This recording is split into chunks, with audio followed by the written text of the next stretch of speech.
Hello प्यारे बच्चों, आपका स्वागत है हमारे YouTube channel Angad Maurya official में। तो फ्रेंड, आज की इस वीडियो में हम पढ़ने वाले हैं अध्याय 5 क्लास 9th का मैथ यूक्लिड की ज्यामिति का परिचय। तो इस वीडियो में मैं आपको इनके बारे में इंट्रोडक्शन इनका करवाऊंगा अच्छे तरीके से।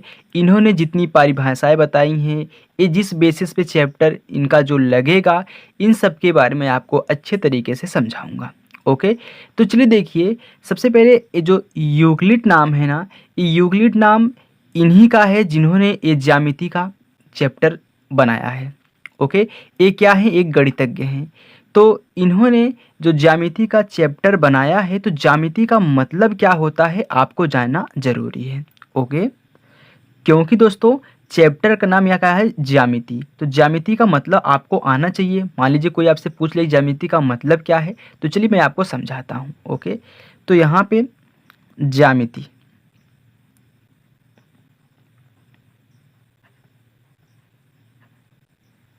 ओके, अब देखिए ज्यामिति का मतलब क्या है। तो ज्यामिति को इंग्लिश में क्या बोलते हैं बच्चों? ज्यामिति की इंग्लिश बोलते हैं ज्योमेट्री। ओके, ये क्या है, इनका इंग्लिश रूप है। इंग्लिश में इसको ज्योमेट्री बोलते हैं। अब ज्योमेट्री से इनको दो पार्ट में डिवाइड किया गया है। मैं आपको बहुत ही अच्छे तरीके से समझाऊंगा। पहला क्या है, यहाँ पे जियो, यानी कि GEO, क्योंकि ये दो शब्दों से मिलकर बने, एक जियो और एक क्या है, मेट्रिन। ओके, जियोमेट्रिन। अब देखिए मैं यहाँ पे हिंदी में भी लिख दे रहा हूँ, जियो, जियो ये हमारा क्या है, मेट्रिन है। चलिए देखिए, जियो का मतलब होता है कि भूमि। जियो का मतलब क्या होता है, भूमि। और मीट्रिन का मतलब होता है मापना या फिर मापन।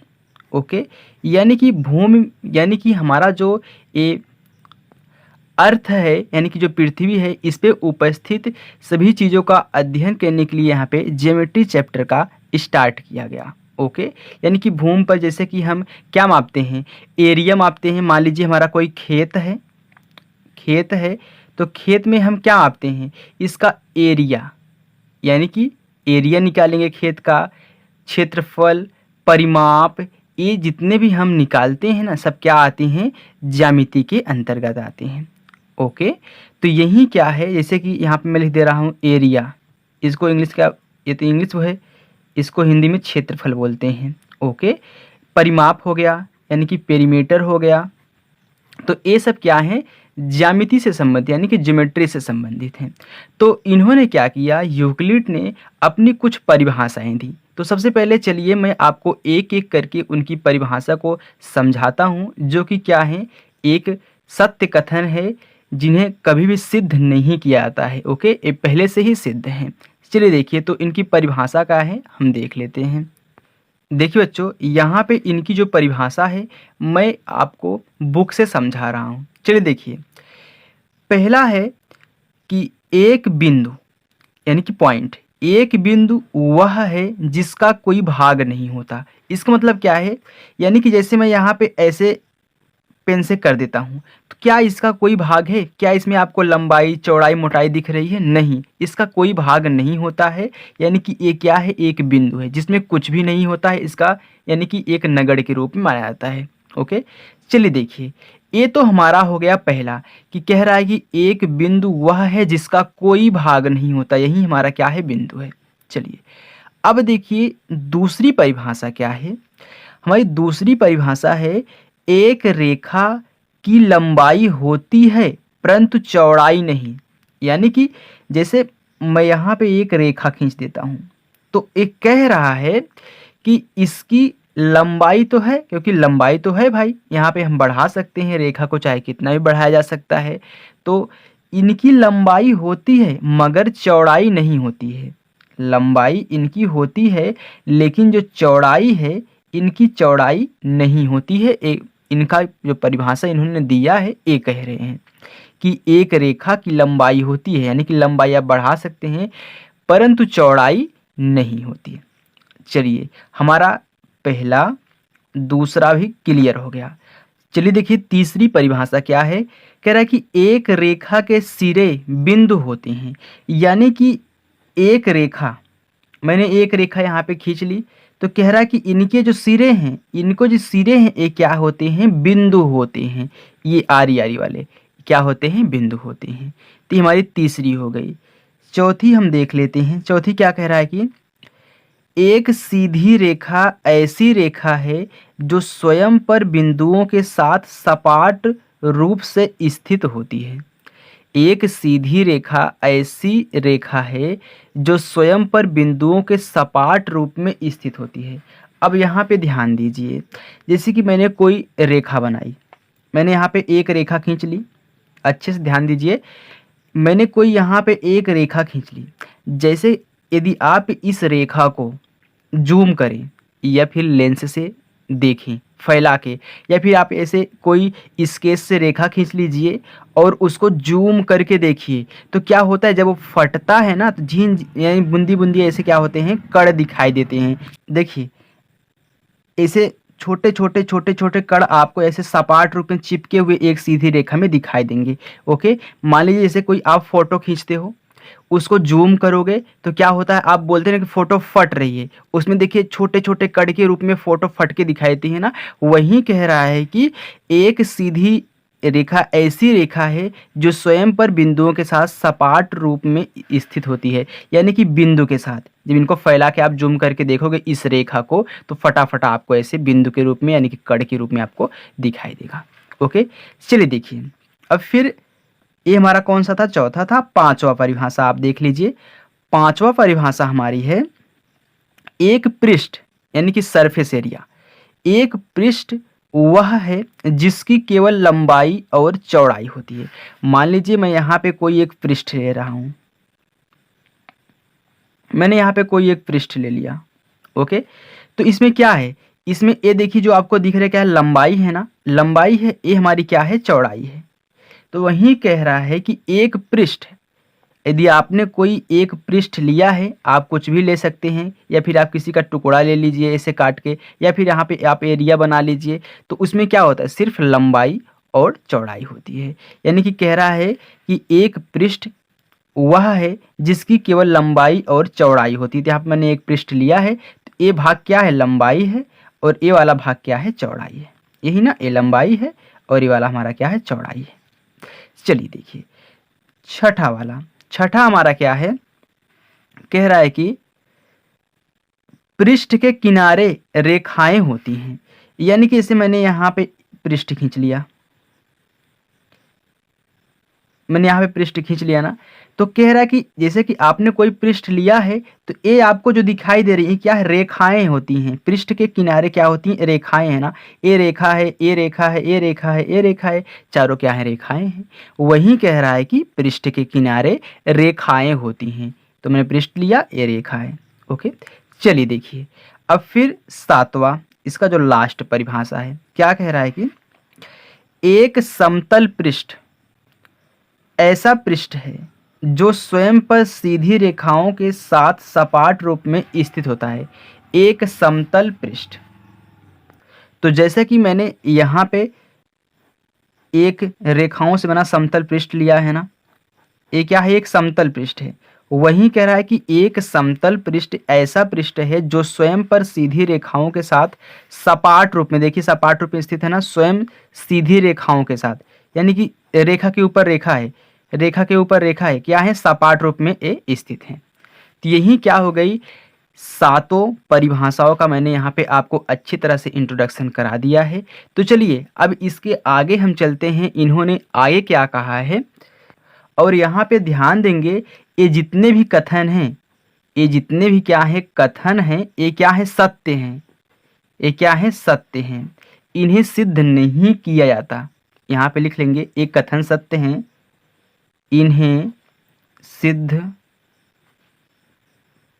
नहीं किया जाता है। ओके, चलिए अब ध्यान देंगे कि इन्होंने जितनी यहाँ पे कल्पनाएं की, इनको इन्होंने दो पार्ट में डिवाइड कर दिया। अभी तक इन्होंने जितनी कल्पना की यहाँ पे परिभाषा दी, तो उन्होंने क्या किया, अपनी इस कल्पना को दो पार्ट में डिवाइड कर दिया। अब वो दो पार्ट क्या हैं, चलिए हम देखते हैं।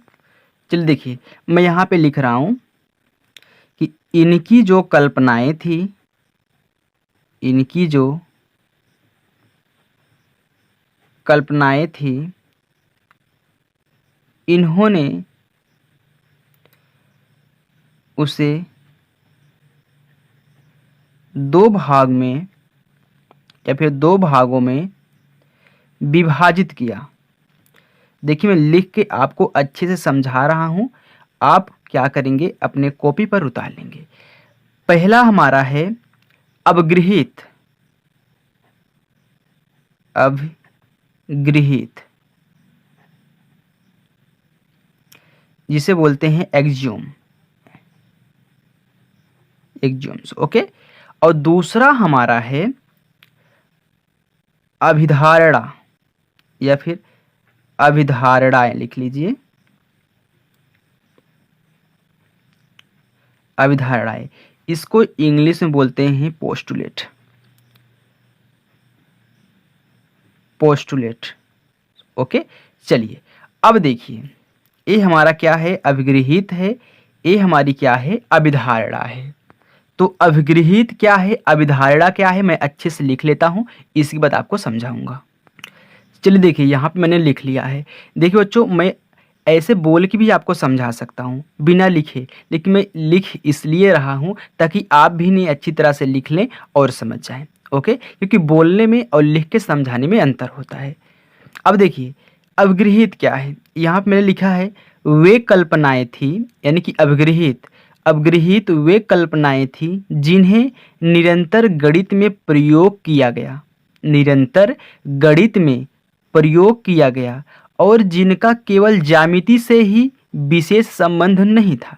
यानी कि ये हर जगह प्रयोग किए गए, यानी कि ऐसी कोई बात नहीं है कि सिर्फ ज्यामिति में ही प्रयोग किया गया, यानी कि ये हर जगह प्रयोग किए जाते हैं।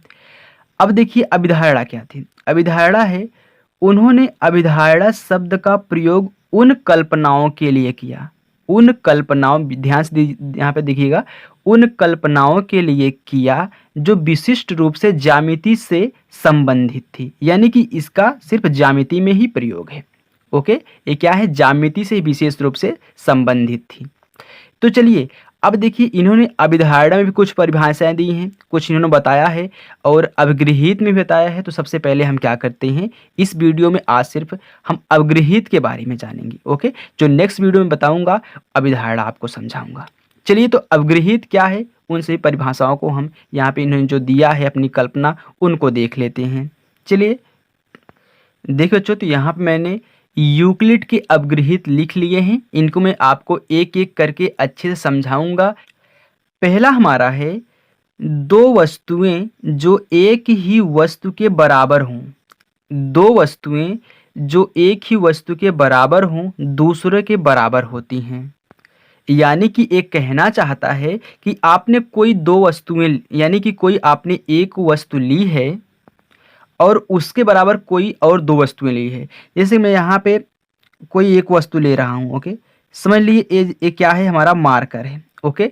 मार्कर है, तो इसी के बराबर मैंने एक मार्कर और ले लिया, इसी के बराबर मैंने एक मार्कर यहाँ पे और ले लिया, एक मार्कर और ले लिया, क्योंकि यहाँ पे थोड़ा सा शेप छोटा बड़ा बन गया है, तो यहाँ पे मैंने एक मार्कर और ले लिया, ओके।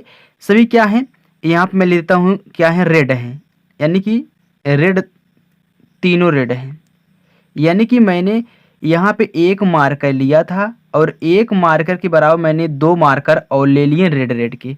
तो क्या होंगे, तीनों ये जो हमारे हैं इसमें से ये दोनों आपस में बराबर होंगे, क्योंकि वो कह रहा है कि दो वस्तुएं जो एक ही वस्तु के बराबर है, दो वस्तुएं, मैंने जो दो वस्तुएं ली है ये एक वस्तु की क्या है, बराबर है। जब दोनों वस्तुएं एक वस्तु के बराबर है तो ये तो आपस में समान होंगी ना, होंगी कि नहीं, ये दोनों आपस में क्या होंगी, समान होंगी, क्योंकि ये दोनों इसके बराबर हैं तो ये दोनों आपस में समान होंगी, यही कह रहा है। चलिए अब देखिए दूसरा, यदि बराबरों में बराबरों को जोड़ा जाए, यदि बराबरों में बराबरों को जोड़ा जाए तो पूर्ण भी बराबर होता है।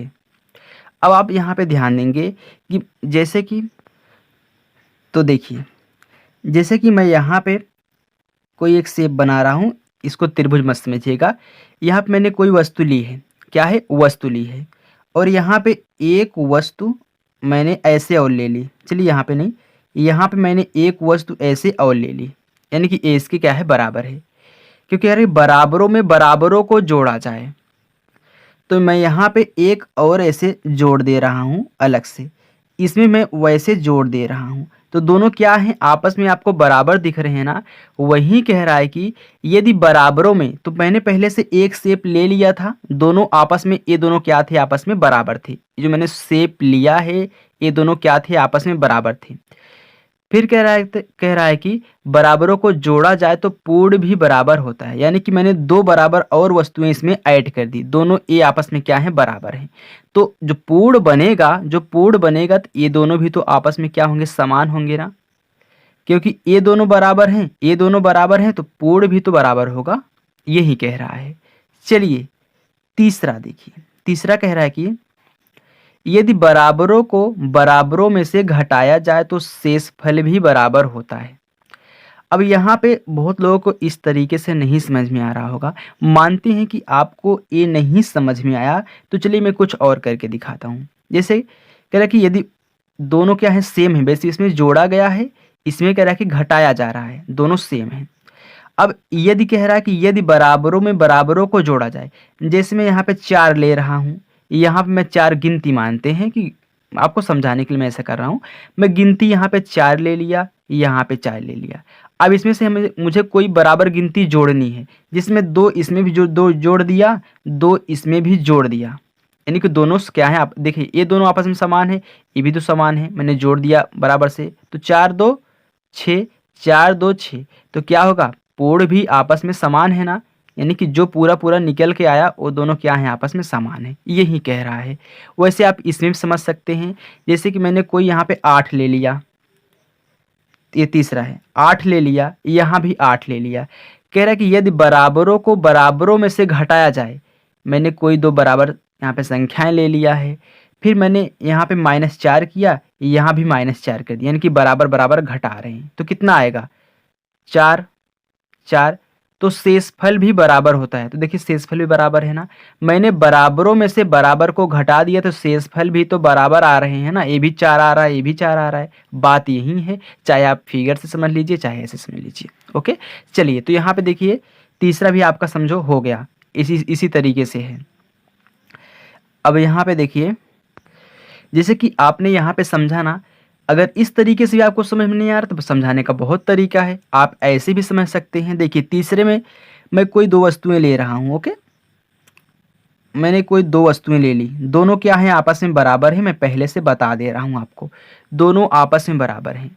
कह रहा है कि यदि बराबरों को बराबरों में से घटाया जाए, तो चलिए मैं आधा इसको कर देता हूँ, आधा इसको निकाल देता हूँ, यानी कि मैंने इसको भी आधा निकाल दिया, इसको भी आधा निकाल दिया, तो ये दोनों जो बचेंगे शेषफल, ये तो आपस में बराबर होंगे ना, बराबर होंगे नहीं, क्योंकि दोनों आपस में बराबर थे, आधा इसमें से निकाल दिया, आधा इसमें से, तो जो शेष बचेंगे वो आपस में बराबर होंगे। चलिए अब चौथे की तरफ हम चलते हैं। चौथा क्या है, वे वस्तुएं जो परस्पर संपाती हों एक दूसरे के बराबर होती हैं। अब संपाती का मतलब मैंने आपको पढ़ाया है शुरू वाले चैप्टर में, तो वैसे तो 3 में होगा, चैप्टर 3 में होगा। संपाती, संपाती का मतलब क्या होता है कि कोई ऐसी वस्तु जो उसी के ऊपर पूर्ण रूप से ढक ले। जैसे कि मैं यहाँ पे कोई वस्तु ले रहा हूँ, मैं यहाँ पे कोई वस्तु ले रहा हूँ, और ऐसे ही मैंने एक वस्तु और बनाई,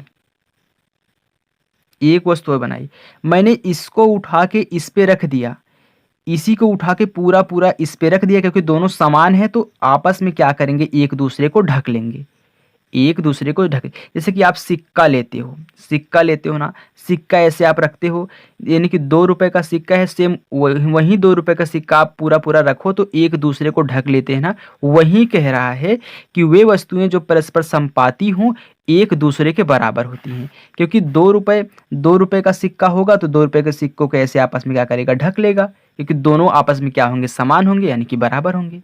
हो गया ना। चलिए अब यहाँ पे ध्यान दीजिए, कह रहा कि पूर्ण अपने भाग से बड़ा होता है, पूर्ण अपने भाग से बड़ा होता है। जैसे कि मैंने यहाँ पे कोई शेप वैसे बना लिया ना, मैं यहाँ पे इसका एक भाग कट कर रहा हूँ, एक भाग कट कर रहा, मैंने इसको काट के ऐसे निकाल दिया, यानी कि छोटा भाग ऐसे आपका बन गया। ये पूरा था, पूरे में से इसका एक छोटा सा टुकड़ा यहाँ से मैंने देखिए इसी के रूप का एक ऐसे निकाल दिया।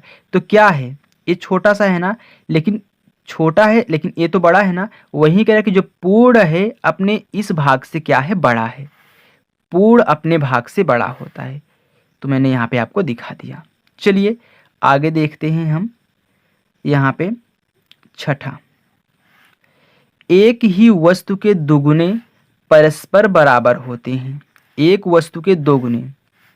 अब चाहे यहाँ पे आप देखिए, चाहे आप गिनती से समझ लीजिए, चाहे आप फिगर से समझ लीजिए। तो सबसे पहले हम यहाँ पे फिगर से समझेंगे। ओके, छठा मैं यहाँ पे समझा रहा हूँ आपको, फिगर्स में समझाऊंगा आपको। तो देखिए, एक वस्तु के दुगुने, मैंने यहाँ पे कोई वस्तु ली, उसका 2 गुना कर दिया, यानी कि एक और बनाया, एक और बनाया, यानी कि 1 गुना 2 गुना। ये पहला गुना है, क्या है, दूसरा गुना है। तो कह रहा है कि एक ही वस्तु के दुगुने परस्पर बराबर होते हैं, तो ये दोनों क्या होंगे, आपस में बराबर होंगे, क्योंकि इसी का 2 गुना है ना। तो ये क्या है, आप ये इनके बराबर हैं, तो ये दोनों आपस में क्या होंगे, बराबर होंगे। तो चलिए देखिए, अब हमारा लास्ट सातवां क्या है कि एक ही वस्तु के आधे परस्पर बराबर होते हैं। मैंने यहाँ पे कोई एक वस्तु ले,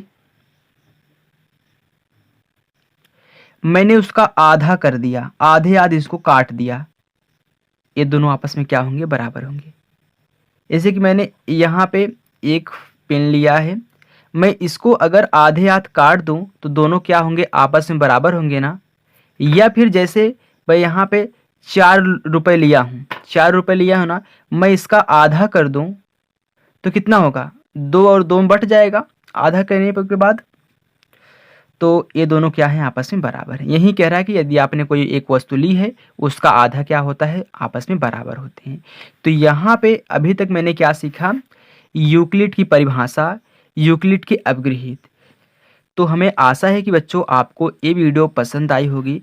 तो नेक्स्ट पार्ट पाने के लिए वीडियो को सब्सक्राइब करें। मैं अगले पार्ट में यूक्लिड की अवधारणाएं पढ़ाऊंगा। ओके, तो वीडियो कैसा लगा कमेंट करके ज़रूर बताइएगा, और अच्छा लगे तो चैनल को सब्सक्राइब, वीडियो को लाइक ज़रूर करें। Thank you.